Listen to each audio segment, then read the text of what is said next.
Bueno, ahora sí, dijimos un análisis extenso el que nos espera el día de hoy. Vamos a ir adentrándonos de a poco y el nombre que hemos elegido para este comentario es estado de vigilancia.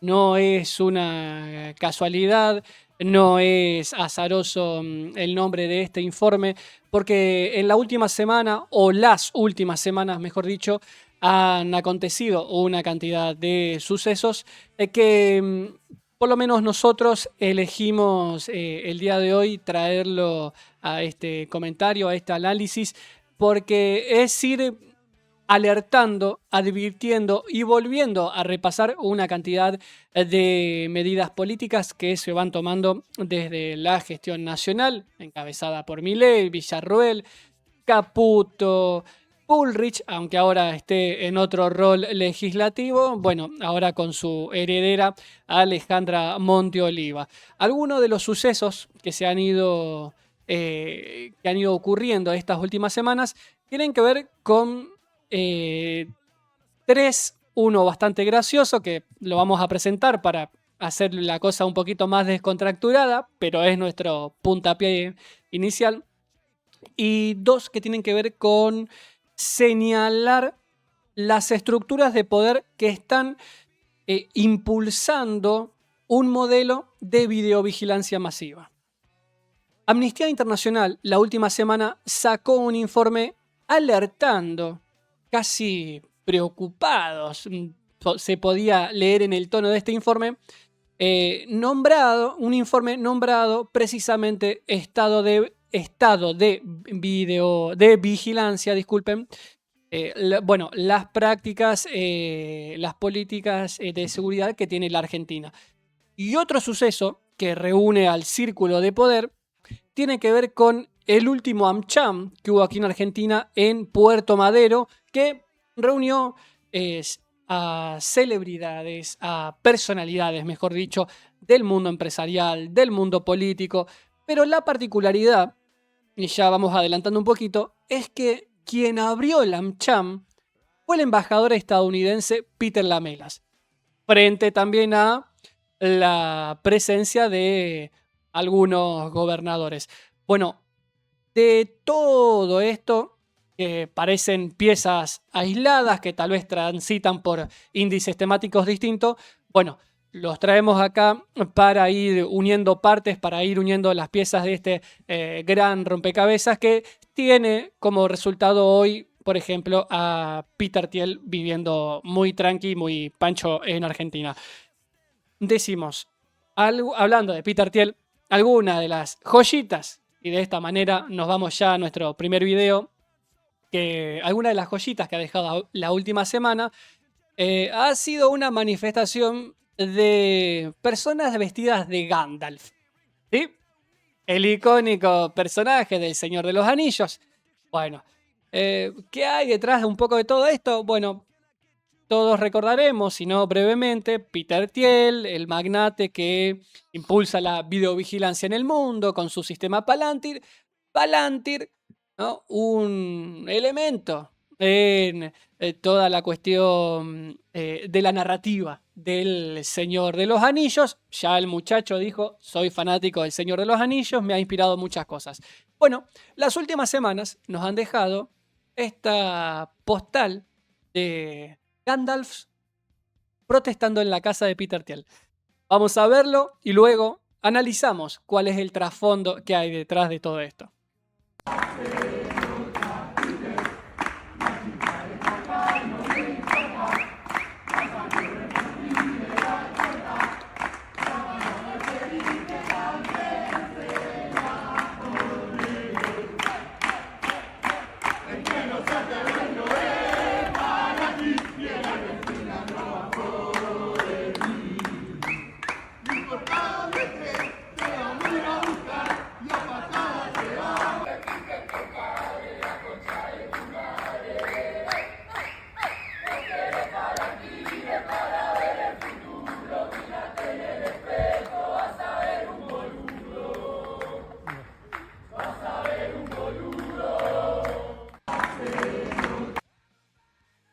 Bueno, un poquito para descontracturar, porque se viene, nosotros ya avisamos, se viene un comentario extenso con mucho para analizar, mucha información, y este es el momento para distender. Bueno, ¿quiénes eran? Personas vestidas de Gandalf, esos trajes los hicieron ellos, y queremos contar un poquito de esta agrupación que costó muchísimo conocer la historia detrás de estos jóvenes que se empezaron a reunir. ¿Por qué? Porque tienen un perfil bajo y no habían dado muchas notas. Por eso les recomendamos 2 notas en particular. Una de página 12, que se llama Es una declaración de guerra santa. Hablan los Gandalfs que marcharon a la casa de Peter Thiel.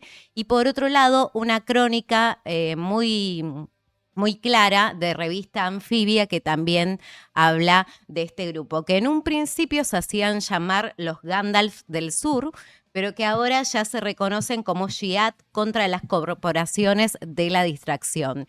Y son jóvenes, la mayoría son jóvenes de 20 y pico de años, no llegan a los 30, que decidieron reunirse. Su punto de encuentro, en realidad su reunión son los días lunes. No es una agrupación partidaria, está conformada por algunos militantes con militancia orgánica y personas que no son militantes, pero que quieren modificar el futuro y que hablan particularmente, debaten sobre el avance de la videovigilancia y las corporaciones. Por eso precisamente el nombre de esta agrupación, Jihad contra las corporaciones de la distracción, que acá quiero hacer un paréntesis, porque esas corporaciones de la distracción también son las redes sociales. X, de hecho han pegado algunos carteles hablando de TikTok, de la gente que utiliza TikTok, bueno, X y las distintas redes sociales. Destacar que esta agrupación no tiene redes sociales, no usa ni Facebook, ni X, la Twitter, ni Instagram. Tienen solamente una plataforma en la que van subiendo videos y fundamentalmente la comunicación entre ellos es a través del mail, algo que pareciera haber quedado obsoleto, pero que sin embargo ellos lo utilizan como su medio de contacto, de comunicación. Así que me parecía importante poder hacer este paréntesis y contar un poco la historia detrás de estos chicos que se manifestaron frente a la casa de Peter Thiel vestidos de Gandalf, que además una manifestación completamente pacífica, porque lo que también destaca este grupo es que ellos están contra la violencia y que su manera precisamente de protestar y de visibilizar es esta, con cantos, con marchas, con manifestaciones. Además nos dejaron un cántico genial. Me encantó. La verdad. Pero bueno, a ver, yendo precisamente para que esto no nos quede como algo banal de redes sociales, yendo al mensaje, al contenido que hay detrás de esta manifestación, es que vamos a comenzar a tirar de la cuerda. Porque hablamos de un grupo que fue a protestar, ni más ni menos, a la casa del tipo, si no es uno de los más poderosos del mundo, como es Peter Thiel, que está acá en Argentina y no está por casualidad, sino por la batería de medidas políticas que viene impulsando este gobierno nacional. Pero para ir un poco a qué hubo detrás de esta movida de Gandalf en la casa de Peter Thiel, vamos a ir ya de esta manera al material número 2, porque en el stream Contraataque, uno de los periodistas que abordó el tema recogió una cantidad de data y fue haciendo la conexión entre esta manifestación y todas las políticas que viene desplegando el gobierno nacional, que no por nada tienen como resultado hoy a Peter Thiel viviendo en Argentina. Escuchamos al colega de Contraataque Stream que así lo explicaba. ¿Cuál es la trama detrás de que haya habido un grupo de gente vestido de Gandalf que fueron a protestar en la casa de Peter Thiel? ¿Cuál es la realidad? Hay un entramado, hay un significado. Y tiene que ver con que los argentinos personalizamos los problemas. Los argentinos sabemos los nombres y los apellidos de los tipos que consideramos peligrosos, que consideramos enemigos, que consideramos simplemente que hay que tenerles cuidado. Peter Thiel está íntimamente relacionado con el hecho de data centers, Patagonia, venta de tierras, capitales foráneos y un tema que no se habla tanto acá, que es la vigilancia. Nosotros en este país creo que lo damos por sentado, que la vigilancia, las cámaras, el reconocimiento facial, es algo que no existe en Argentina realmente. Somos un país que persigue, y la verdad que sí existe.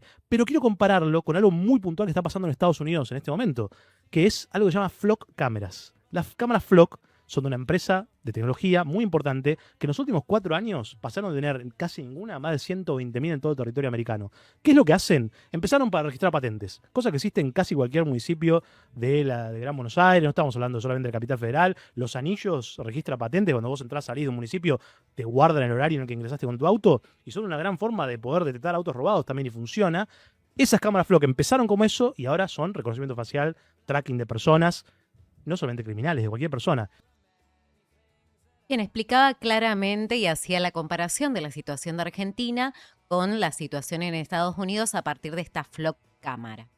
Como contaba, empezó como un reconocimiento de patentes y hoy ya pasa a un reconocimiento facial con una intención clara de persecución, que es la misma intención que se tiene aquí en Argentina. Por eso no podemos dejar de anexar y conectar esta situación, esta manifestación que se dio frente a la casa de Peter Thiel y esta denuncia contra la avanzada de inteligencia artificial y de distintas plataformas, con el informe que bien mencionabas hoy, Lautaro, de Amnistía Internacional. Hace muy poquito, el 19 de agosto, Amnistía Internacional publicó un informe titulado Estado de Vigilancia, la expansión del uso de tecnologías de vigilancia masiva por el gobierno de Argentina, que advierte precisamente sobre los riesgos y los avances de la videovigilancia. Allí va detallando los distintos modelos que hay actualmente de videovigilancia, las distintas políticas también que fueron impulsando que estos sistemas avancen, sistemas que en su mayoría no tienen regulación legal y que en un ratito nos vamos a detener particularmente en uno de estos sistemas que es bastante nombrado por este informe de Amnistía Internacional, pero que tiene algunas denuncias también a nivel internacional. Y este informe también lo que detalla es información a través del pedido de acceso a la información pública. También va detallando las contrataciones, los tipos de contrataciones de estos sistemas de vigilancia.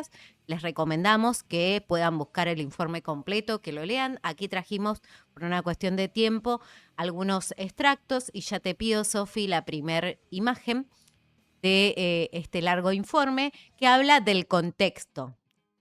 Es importante hablar del contexto porque las políticas de recortes y la represión a la protesta social van de la mano, como hemos dicho en varias oportunidades.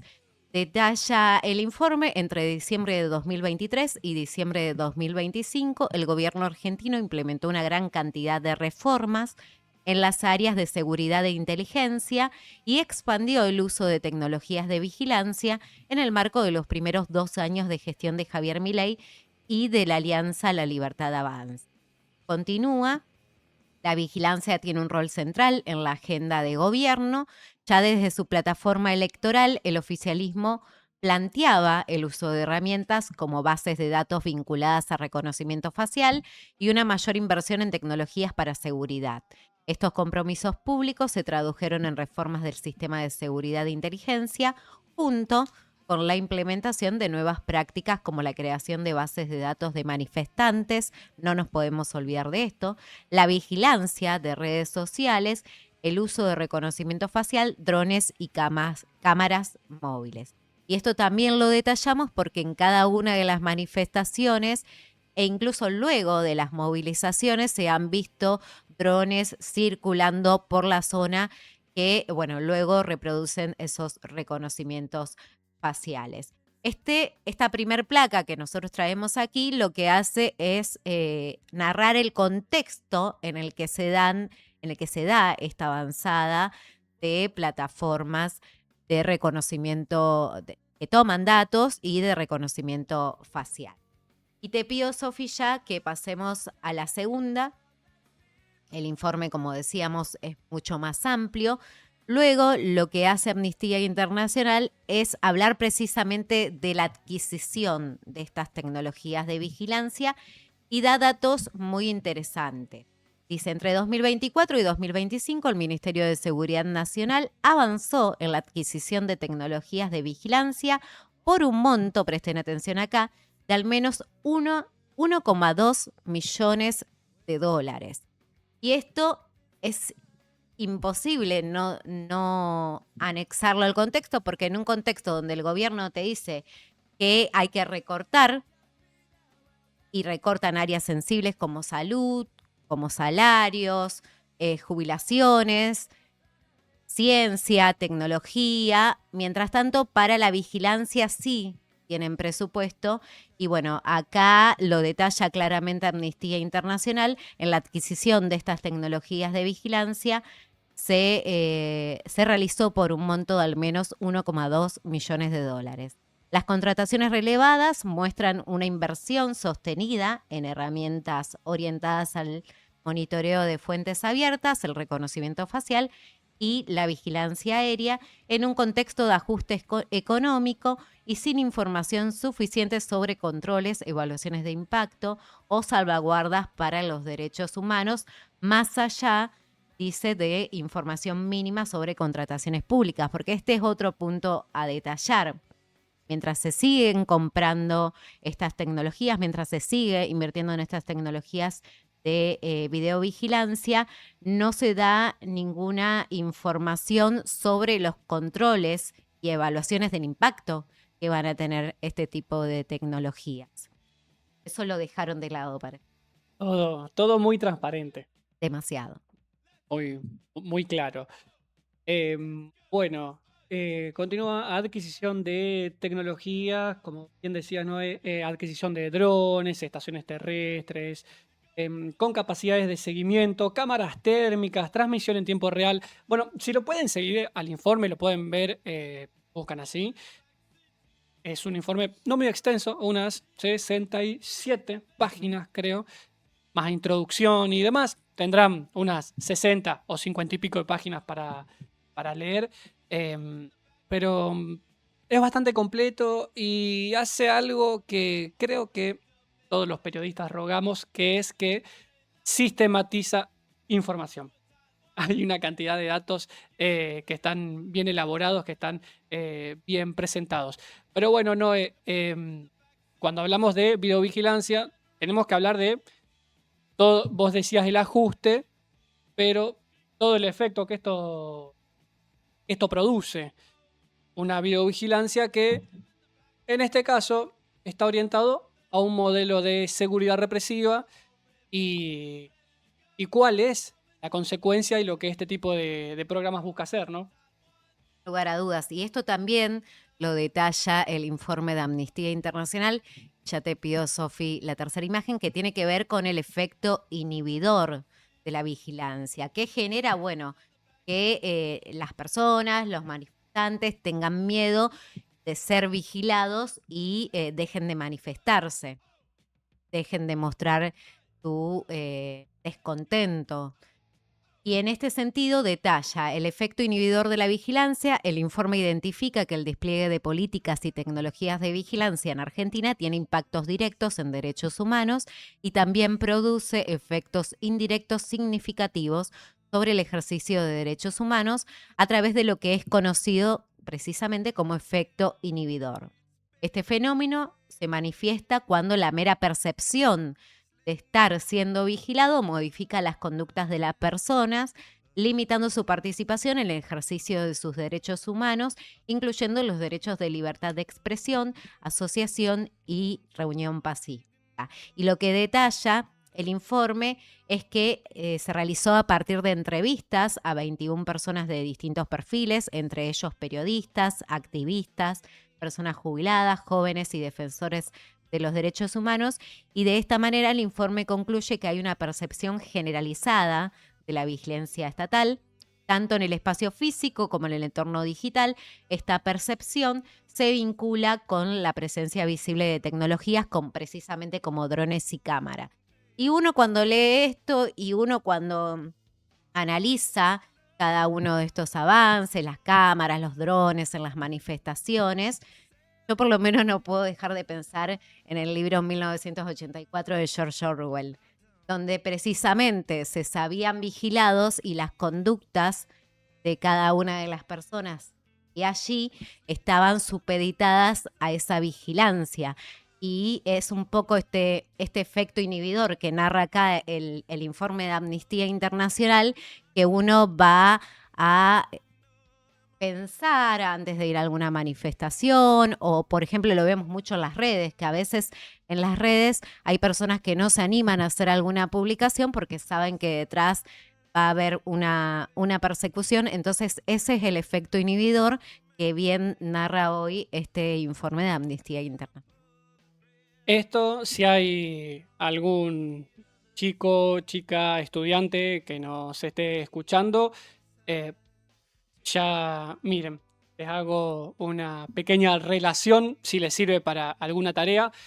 Esto es Foucault puro. Relaciónenlo con conceptos puramente filosóficos. La vigilancia, el miedo al castigo, a la represión, aquella figura de, decías Noé, 1982. Bueno, aquella figura de el panóptico de Bentham, por ejemplo, ¿no? Y entonces, sistemas de, no me voy a ahondar por otros lados, ¿no? Pero sistemas de represión que fueron evolucionando, mutando, y hoy es tan sofisticado que lo tenemos en videovigilancias, en la cabeza de Peter Thiel. Esta cuestión de manifestantes que ven otra forma de protestar, de periodistas que se autocensuran frente al miedo a la represalia, al castigo, y si no en la calle te encontrás con operativos descarnados. Bueno, vigilancia, castigar, reprimir. Esto, aunque luego nos tomen de locos, de conspiranoicos, de que somos demasiado zurdos, es algo puramente filosófico también, todo este modelo político, económico, represivo que se está llevando a cabo. Bueno, para continuar, y vamos a volver al colega de Contraataque Stream, que por cierto hizo una muy buena columna de desarrollo en torno al tema, nos comentaba, nos graficaba cuál era la situación de Argentina en la avanzada de la videovigilancia, pero en particular de este modelo que tiene como centro en su programa político a la criminalización de la protesta y una definición un poquito arbitraria de qué es combatir al terrorismo. Escuchamos nuevamente al colega de Contraataque Stream y seguimos con el análisis. ¿Cuál es la relación entre la venta de tierras y los Gandalf que fueron a protestar a la casa de Peter Thiel? ¿Peter Thiel está comprando tierras de la Patagonia Mansalva? Quizás sí, no lo sabemos. Sabemos que compró una en Capital. Pero se ha vuelto un representante de esta clase nueva de aristocracia tech, billonarios, en negocios oscuros, como la inteligencia, como la vigilancia, como la inteligencia artificial, que vienen a este país porque Milei les promete todo, y además porque tenemos las condiciones climáticas y territoriales ideales para poner los famosos data center. Y yo quiero mencionarlo esto, porque siempre se habla de data center como solamente el lugar donde se aumenta el poder de cómputo de los modelos actuales de inteligencia artificial, que eso es verdad. Pero la pregunta que no se hace mucho es ¿para qué se usan después esos modelos? ¿Es solamente ChatGPT? ¿Qué son las grandes cantidades de poder de cómputo que se necesitan para poder tener un dispositivo de vigilancia con reconocimiento facial, con tracking geográfico, que requieren cientos de miles de cámaras en un territorio tan grande como el argentino? Eso requiere mucho poder de cómputo y para poder hacerlo mejor, que sea local. Estamos al punto casi cercano con la tecnología que ya hoy existe, con la infraestructura que ya hoy existe, con la capacidad territorial y climática que ya tenemos, de que Argentina pueda ser una gran cárcel virtual donde nadie puede salir a la calle por más gorras que te pongas, por más anteojos que te pongas, sin que haya una cámara que esté traqueando tus movimientos. Y la pregunta es, si esto fuera solamente para los malos, si fuera solamente los terroristas y los criminales, estaría todo bien. Pero ahora, cuando el gobierno empieza a marcar como terroristas a tipos que piensan diferente, a periodistas, a los cucas, que con el riesgo cuca quieren desestabilizar la nación y aumentar el riesgo país, si eso empieza a terminar siendo la definición de terrorista, estas cámaras no van a ser solamente para agarrar al que robó una moto en la matanza, va a ser para agarrar a quien sea que sea considerado un enemigo del Estado. ¿Cuál es la Una gran cárcel virtual, detallaba el periodista, y creo que no hay mejor definición donde uno se autocensura, como decíamos recién, donde uno se siente todo el tiempo vigilado. Cada vez estamos más vigilados. Y hoy abríamos este comentario, bueno, con algo un poco más alegre, mostrando la manifestación de estas personas vestidas de Gandalf frente a la casa de Peter Thiel, pero también hablábamos de otro hecho que sucedió hace 2 semanas, que es el encuentro AMCHA. Este encuentro, como decíamos, ocurrió hace 2 semanas en Puerto Madero, en un hotel de Puerto Madero. Duró cerca de 4 horas, un poquito más de 4 horas el encuentro, donde, como bien decías, Lautaro, estuvieron presentes, además del embajador de Estados Unidos, Peter Lamelas, estuvieron presentes empresarios, economistas, pero también distintos gobernadores e intendentes. Y en estas poca más de 4 horas que duró el evento, tomaron la palabra CEOs, 3 gobernadores, que ahora vamos a hablar particularmente de uno de ellos, 2 banqueros, un intendente, un senador y 3 secretarios de gobierno fueron los que hablaron en este encuentro. Les recomendamos, hoy estamos recomendando, pero porque son notas muy interesantes que dan cuenta de lo que ocurrió. Y es una nota de revista Anfía que precisamente habla de este encuentro. Es una crónica donde detallan lo que se habló allí. Y como decíamos, quien abrió este encuentro, quien tomó la palabra, fue el embajador de Estados Unidos, Peter Lamelas. Vamos a escucharlo y después lo analizamos porque tenemos mucho para comentar. La energía es fundamental para todos los aspectos de nuestra vida y es el base de desarrollo económico y de la seguridad nacional. Pero faltan ciertas condiciones claras. Estas condiciones son posibles gracias a reformas del presidente Javier Milei, una visión compartida plenamente por el presidente y mi amigo, presidente Donald Trump. Menos burocracia, más libertad, liderazgo del sector privado, crecimiento impulsado por el mercado. Pero nuestro trabajo no ha terminado. Hacen faltas más reformas en todo el país, especialmente en las provincias. Nuestro trabajo no ha terminado, dijo el tipo. Y además, en una gran muestra de soberanía, abrió el AmCham. Ustedes dirán qué tiene que ver Gandalf, Peter Thiel, la amnistía. Bueno, tiene mucho que ver. Tiene mucho. Abrimos con los Gandalf, que fueron un puntapié inicial, un poco más distendido, más gracioso, con sus cánticos. Pero hay detrás todo un mensaje de cuál es la arquitectura que se está gestando en Argentina. Y esto hay que decirlo así, desde el 10 de diciembre del 2023 en adelante. Porque se fue modificando por completo las leyes de seguridad, las distintas reformas a las fuerzas de seguridad y también la lógica de cuál es el modelo de vigilancia que aplica la Argentina. En ese contexto, la cuestión de los data centers, que ahora vamos a ir con eso porque no queremos, digamos, tampoco caer en una postura de por sí o por no. No es una cuestión de no existían data centers, no, por el contrario. Vamos a ir ya con información del tema.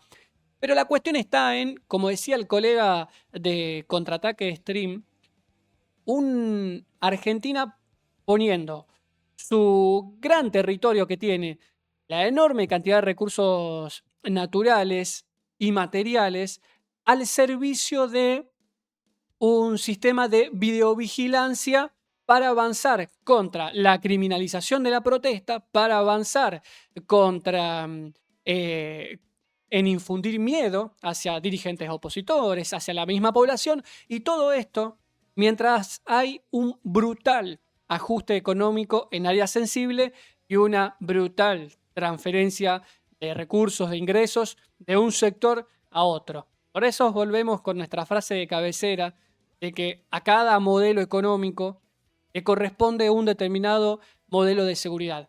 A uno de ajuste, uno represivo. Y en este caso, con el avance tecnológico, uno de videovigilancia. Casi como si fuera alguien haciendo los deberes en el AmCham 2026, abre Peter Lamelas y 2 horas después de que Peter Lamelas dice nuestro trabajo no ha terminado, y en el marco de que, entre otras cosas, Argentina discute, ya ni siquiera discute, avanza con la videovigilancia, uno de los que habló fue Nacho Torres, el gobernador de Chubut, donde vaya, si hay un gran territorio, si hay una cantidad de recursos naturales que las potencias extranjeras buscan. Así abría Peter Lamelas y 3 doritos después, así Nacho Torres, cumplía con su deber de gobernador educado. Lo escuchamos y continuamos.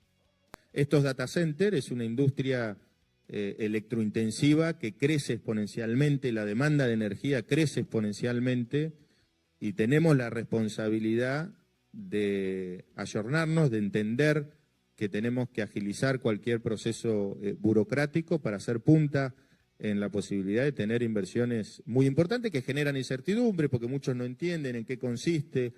Es un negocio energético, a nosotros nos interesa poder duplicar o triplicar la capacidad eólica e incluso híbrida también. Hoy tenemos parques fotovoltaicos en la provincia de Chubut, que era impensado hace 5 años, y hoy no solo es eficiente, sino que es muy rentable, y también energía termoeléctrica. Así que esas condiciones que nos dan una ventaja comparativa ante el mundo de extensión territorial, puertos de aguas profundas, los mejores rindes de viento del mundo, tiene que venir de la mano también de agilizar los procesos, de tener acuerdos previos entre el Estado Nacional, los estados subsoberanos y los municipios, para no perder una oportunidad única, ¿no? Tenemos la responsabilidad de ayornarnos, decía el gobernador Nacho Torres, uno de los gobernadores que estuvo presente allí en AmCham, pero que acompaña estas políticas de data centers, que quiere seguir instalando data centers, y es imposible no separar, en realidad no conectar una cosa con la otra. Uno de los reclamos contra estos data centers es precisamente el daño socioambiental que generan. Y aquí lo hemos analizado en otros comentarios. Estos data centers, estas IA, lo que consumen es mucha agua y energía. Y no puedo dejar de mencionar al gobernador Nacho Torres, que se puso al frente en una movida contra organizaciones ambientalistas, por ejemplo, cuando se estaba tratando la reforma de la ley de glaciares, o en distintos momentos que ha habido movilizaciones de sectores ambientalistas, y fue Nacho Torres precisamente quien impulsó una campaña contra ellos. Entonces, un gobernador que claramente no está en su política llevar adelante medidas que protejan el ambiente, claro está, y que se alinea con este tipo de políticas nacionales e internacionales, porque viene gente de afuera a decirnos cómo tenemos que manejarnos. Bueno, nuestro trabajo no terminó, dijo el embajador. Yo además quiero recordar, este gobernador Digo, ese era el tipo que iba a encabezar la rebelión de los gobernadores del sur contra el gobierno nacional porque no le mandaban recursos cuando precisamente una gran parte del sur se estaba prendiendo fuego. Digo, este era el tipo rebelde. La verdad, bueno, tiene mucha coherencia con todo esto que venías relatando, Noé. Motivo por el cual, cuando uno recuerda su rebeldía, no puede sino decir, al final, era humo por 2 pesitos de la coparticipación. Pero bueno, vamos a seguir ahondando en el tema data center porque es una discusión que tal vez ahora la tenemos más instalada en Argentina, pero como siempre le traemos material y archivo. Vamos con cómo fueron otras experiencias en el mundo. Así es, y en este caso vamos a compartir con ustedes fragmentos de una nota de Cenital, Data Centers, los impactos de la nube en el territorio, así se llama la nota, escrita por el periodista Federico Pore, que te pido ya, Sofi, la siguiente imagen. Acá lo que detalla al inicio de esta nota es una experiencia al sureste de los Estados Unidos, y habla precisamente un poco de este daño ambiental que nosotros narrábamos recién. Dice, un día los residentes de Fayette County, al sureste de los Estados Unidos, empezaron a experimentar baja presión de agua. ¿El motivo? Un nuevo data center de la empresa QTS que se estaba construyendo utilizaba casi 110 millones de litros de agua. 30 kilómetros más al sur, en el área metropolitana de Atlanta, un grupo de vecinos, preocupados por el agua de los ríos locales, se organizó para protestar contra la instalación de un centro de datos y ahora exigen dirimir la cuestión mediante un referéndum. Mecanismo extraordinario que hasta ahora solo se había usado 2 veces en el estado de Georgia, detalla la nota. Algunos se inspiran en el trabajo de Erin Brockovich, que desarrolló su propio observatorio de data centers con foco en el consumo energético, el uso del agua y la disposición de basura electrónica de este tipo de instalaciones. Continúa la nota de Cenital. Detrás de estos conflictos se encuentra el crecimiento explosivo de la inteligencia artificial y con él la necesidad de las grandes empresas tecnológicas de procesar y almacenar volúmenes cada vez mayores de datos. Ese salto en la demanda digital tiene, sin embargo, una traducción muy física. Servidores, edificios, redes eléctricas, sistemas de refrigeración y nuevas conexiones. Así, dice, el boom de los data centers también transforma el territorio en el que se instalan y genera nuevos conflictos urbanos, similares a los debates sobre autopistas, aeropuertos o grandes centrales energéticas. Bueno, cita un caso testigo esta nota a partir de la experiencia de un pueblito al sureste de los Estados Unidos. Pero la situación es bastante similar. Así es. También se mencionaba Erin Brockovich. Por cierto, lo pueden buscar. Gran película. Gran película con Julia Roberts, si mal no recuerdo. Bueno, en esta misma nota de Cenital, el periodista fue con una voz autorizada, experimentada en el tema, como es la de Cecilia Ripac. Digo bien, Ripac, perdón, le invertí las letras. Cecilia Ripac, una investigadora que ha abordado y estudiado con extensos informes, de hecho ha sacado un libro en relación al tema, y el periodista la fue a entrevistar y por lo menos nosotros aquí le traemos 2 extractos de esta nota. Vamos con la imagen número 10. Le pregunta al colega a Ripac, volviendo al tema de los impactos urbanos de los centros de datos. Mucho se habla del uso del agua y de la energía. ¿Cómo impacta concretamente en las comunidades? Y Cecilia Ripac le responde, en relación a la energía, un ejemplo concreto es el de Virginia, sede de una gran concentración de data centers, donde los residentes vieron aumentar el costo de su factura de gas, de agua y de electricidad como consecuencia de la demanda creciente e insaciable. demanda se siente insaciable de estos centros, que funcionan las 24 horas de los 365 días del año. Entonces, terminan empeorando las condiciones de vida de la población.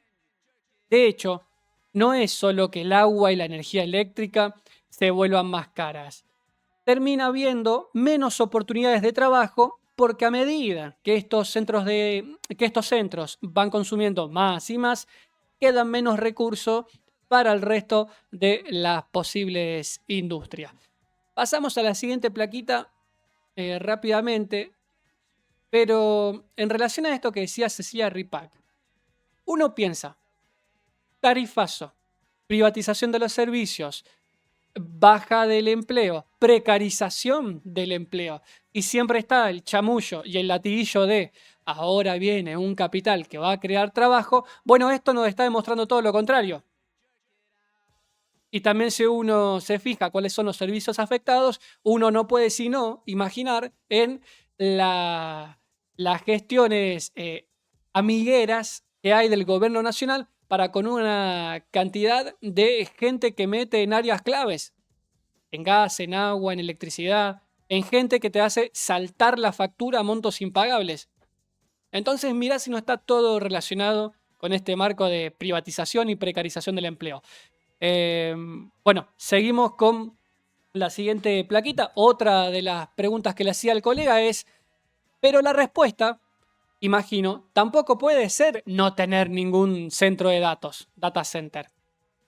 Le responde Cecilia Ripac, no, me parece que lo que hay que hacer es planificación del territorio. Chile, durante el gobierno de Boric, comenzó a desarrollar una herramienta digital que te permite mapear variables socioambientales sobre el territorio. Eso permite, sobre esa base, identificar en qué lugares se podrían instalar centros de datos de acuerdo con las condiciones del territorio local. Fue en Chile, justamente, donde se pospuso el otorgamiento de permiso a un centro de datos de Google por temas ambientales. Tenemos que pensar los centros de datos como bienes públicos, así como en su momento nadie dudaba de que los puentes, las rutas o el tendido eléctrico los tiene que hacer el Estado para evitar esas inversiones masivas que se vuelvan un enclave de concentración económica. Vuelta a la misma discusión, discutimos soberanía, discutimos reparto, discutimos un marco enclave socioambiental o dejamos todo a la voracidad de estos depredadores a los cuales, bueno, en otros comentarios nos hemos referido. Ahora fíjate que dice claramente, no es que no hay que instalar data centers, no es esa la solución, sino que hay que ver en qué lugar se instala, cuáles son las condiciones, volvemos a lo mismo, cuáles son las condiciones socioambientales de ese espacio y también la finalidad. Claros. Y quien también se expresó sobre la inteligencia artificial, bueno, un poco también sobre este avance, es el Papa León XIV. Hizo a través de la encíclica que se titula Magnificat Humanitas y trata precisamente sobre la custodia de la persona humana en este tiempo de inteligencia artificial. Esta encíclica, este documento fue firmado, recordemos, el 15 de mayo del 2026. Se publicó oficialmente el 25 de mayo de este año, coincidiendo con el 135 aniversario de la histórica encíclica de León XIII. En este sentido, nosotros lo que hicimos es traer una imagen con distintos extractos de la encíclica, porque la encíclica, le recordamos, está dividida en 5 capítulos, es muy extensa, más la introducción y la conclusión. Nosotros aquí lo que hicimos es extraer algunos fragmentos, vamos a ir leyendo uno cada uno. Son 3 los puntos que trajimos aquí, te pido, Sofi, ya si podemos pantalla. Dice, a la luz de estas 2 imágenes, el Espíritu Santo hoy nos interpela acerca de nuestra relación con la tecnología y con la revolución digital en curso. Los descubrimientos científicos son un talento entregado a la humanidad para que lo haga fructificar. La tecnología puede curar, conectar, educar, cuidar la casa común, pero también puede dividir, descartar, generar nuevas injusticias. En abstracto, está en sí misma, perdón, no es una solución a los problemas de la humanidad, como tampoco es un mal en sí, pero concretamente no es neutral, dice el Papa, porque toma el rostro de quien la concibe, la financia, la regula, la utiliza. Y este punto es importantísimo. Como bien detalla, no es neutral. Todo depende del rostro de quien la concibe, la financia, la regula y la utiliza. Y continúa, por eso la primera elección no es entre un sí o un no a la tecnología, sino entre construir Babel o reconstruir Jerusalén, entre un poder que pretende dominar el cielo y un pueblo que en presencia de Dios se pone a trabajar unido para levantar de nuevo las murallas de la convivencia fraterna.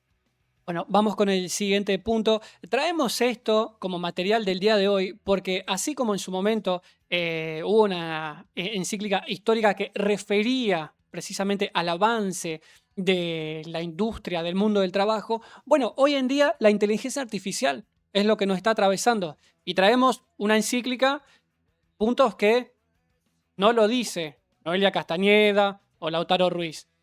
Lo dice el Papa en su nueva encíclica. Bueno, otro de los puntos seleccionados fue el siguiente.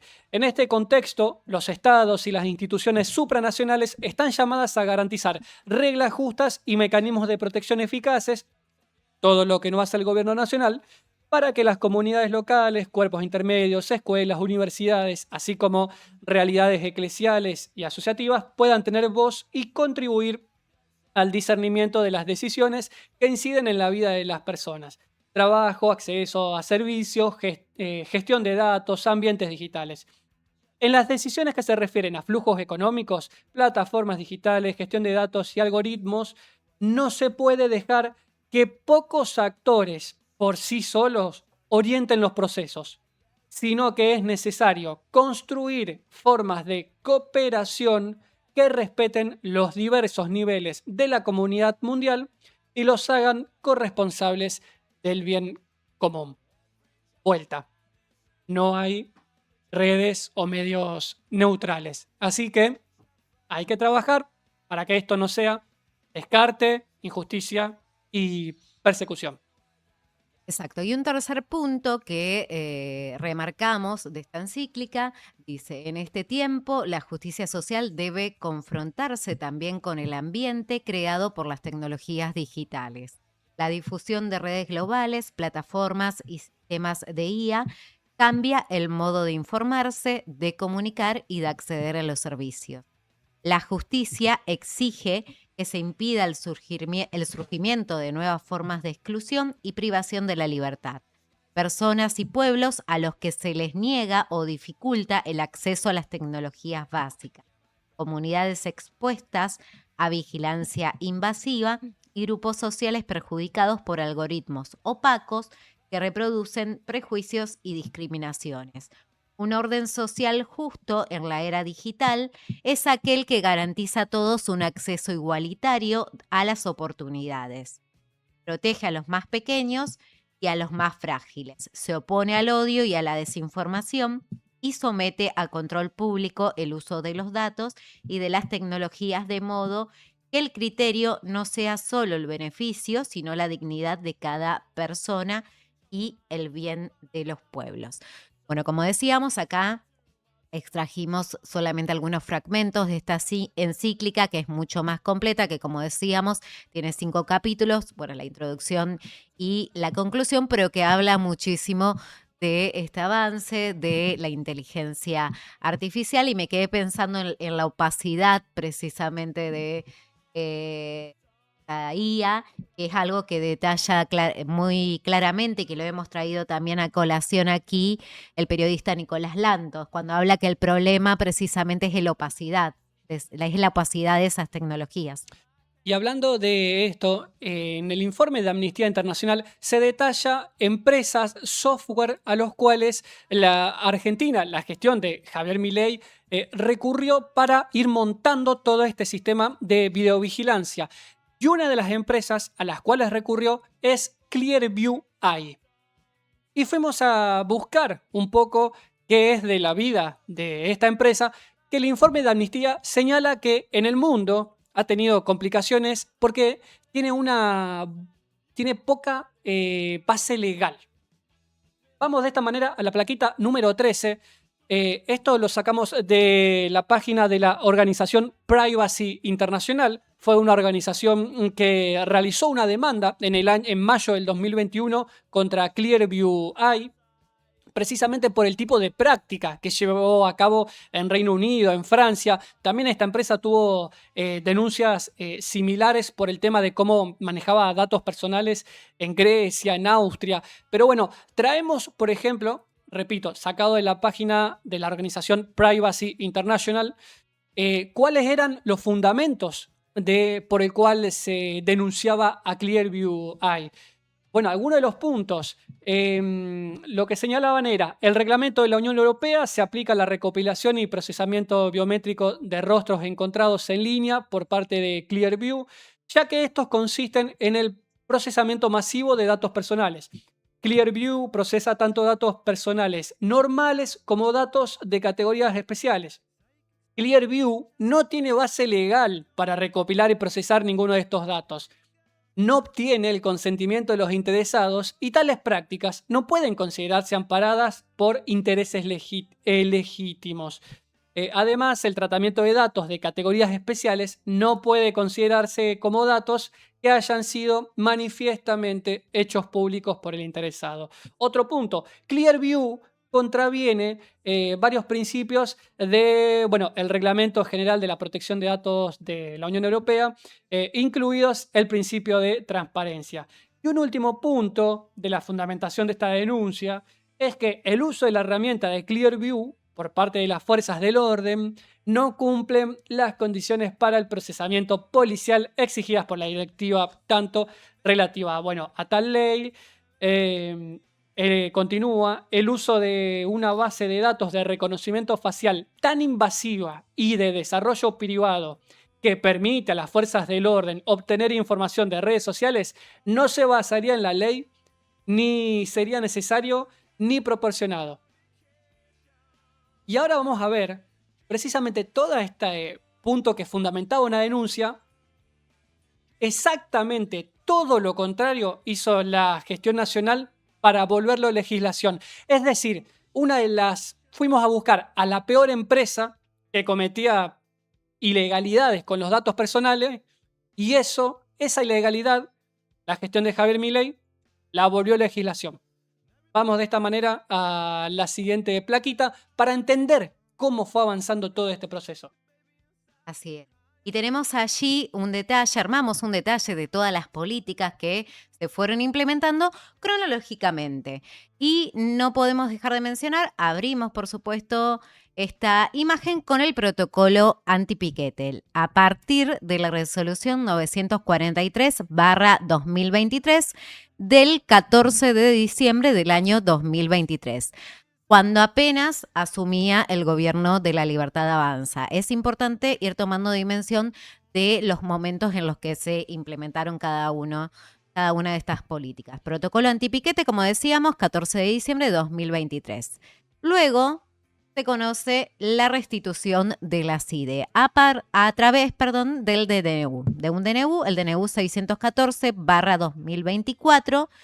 El día 16 de julio de 2024 se disuelve la AFI y regresa el antiguo servicio de inteligencia, la CIDE. Ahora en un ratito vamos a hablar también de la CIDE, que es uno de los pocos espacios que tienen aumento para el gobierno, mientras todo lo demás sufre recortes. En tercer lugar, la ley de reiterancia, no nos podemos olvidar de ella, sancionada por el Congreso el 20 de febrero de 2025. Y publicada en el Boletín Oficial el 7 de marzo de 2025. En apenas unos meses ya estamos hablando de 3 políticas distintas.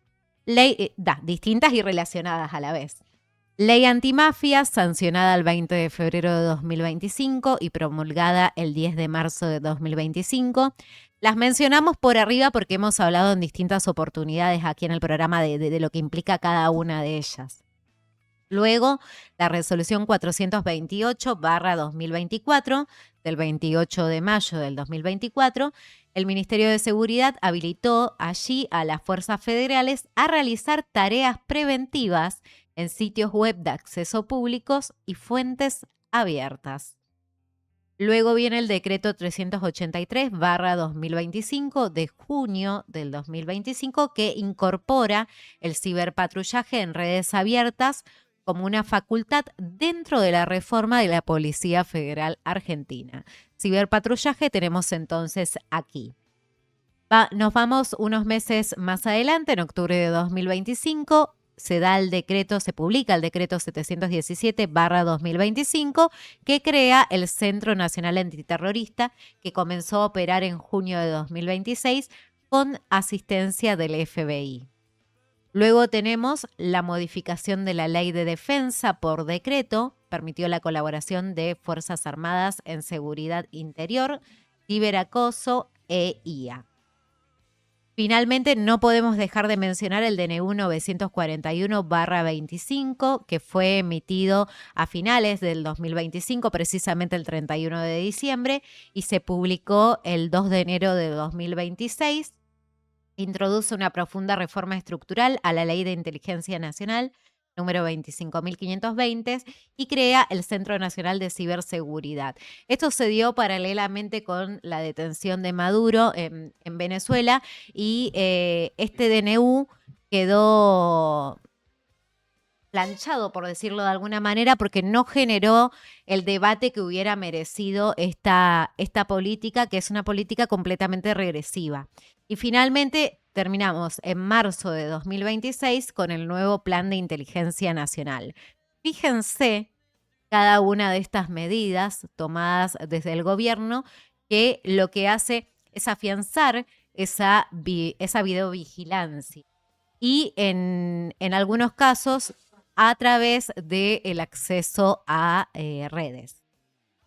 Todo esto mientras la población está sufriendo un ajuste brutal. Por eso decimos que este plan es de miseria planificada. Es volcar recursos a un lado mientras se elige de dónde se saca para dónde invertir o redireccionar el gasto. Vamos rápido a la placa número 15 que tiene que ver con los resúmenes que hace el CEPA, el Centro de Economía Política Argentina, como para dar un pantallazo.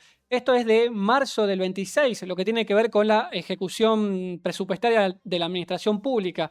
Y allí podemos ver Salud, Superintendencia de Servicios Superintendencia de Servicios de Salud, un recorte del 61%, en hospitales nacionales de 30 a 52, en el Malbrán un recorte del 35, en Amato un 33, ciencia y tecnología, una caída del 83%, en el CONICET 32, CONAE 59, en la parte de servicio geológico minero del 22%, en el Servicio Meteorológico Nacional 26%, en seguridad y desarrollo social, en el ANSES, caída del 9%, en la Secretaría de Niñez 77%, 84% en el INAES. Perdón que esté leyendo así como lorito, pero son todas las cosas que el gobierno está recortando para volcar sobre la videovigilancia a las personas. En educación, el Fondo de Incentivo Docente, el FONIT, 100%, se recortó el 100%. Así. Ni un peso más, ni un peso menos. En becas, un recorte del 82%. Hacemos un salto a la placa 17, Sofi, para ver cuál es la contraparte de esto. ¿Cuál es la contracara? Vamos a ver un gráfico en el cual lo que se ve es la variación porcentual entre marzo 2026 contra marzo 2023. Y fíjense, esa la siguiente. Ya nos vamos derecho con la última. Esto tiene que ver con, lo que veníamos comentando, expresado en barras, la caída del presupuesto a partir de los ajustes en distintas áreas. Lo que vamos a ver en pantalla tiene que ver con lo que mencionabas, Noé. La barrita en verde es qué es lo que subió en el presupuesto. Servicio de Inteligencia del Estado. Mientras tanto, Agencia de Acceso a la Información Pública, Auditoría General de la Nación, Defensoría del Pueblo, Defensoría de la Nación, Cámara de Diputados, Senado, bueno, Procuración del Tesoro subió un poquito, Unidad de Información Financiera, bueno, recortes. ¿Va? Todo para atrás. Nos dice el CEPA, en materia de salud, el análisis del mes de marzo muestra un escenario heterogéneo condicionado por el inicio del ejercicio presupuestario y vuelve a todos los recortes que hay en áreas sensibles. Excepto la Secretaría de Inteligencia del Estado, que ahí sí hay presupuesto. De hecho, no nos olvidemos que hubo un último incremento a través de un DNU. Entonces, plata hay, se está utilizando para vigilar. Y en este contexto de vigilancia tenemos que hablar de una combinación de un ajuste económico, de una criminalización de la protesta y de la extranjerización de la tierra. Porque tampoco podemos dejar de mencionar que mientras todos estos sistemas avanzan, mientras los economistas, los banqueros, los gobernadores se siguen reuniendo y hablando de data center, del avance del país, paralelamente hace unas semanas en el Congreso se estaba tratando la ley de extranjerización de tierras, que fue desguazada la ley, se aprobó en parte. Los capítulos más polémicos se sacaron de la ley, pero que esa ley a final de cuentas fue aprobada. Esto no nos podemos olvidar y que paralelamente, mientras la gente estaba reclamando afuera para que esta ley no pase, la policía avanzó sobre ellos. Por eso hablamos de que en este contexto de ajuste avanza también la criminalización y la violencia hacia los manifestantes.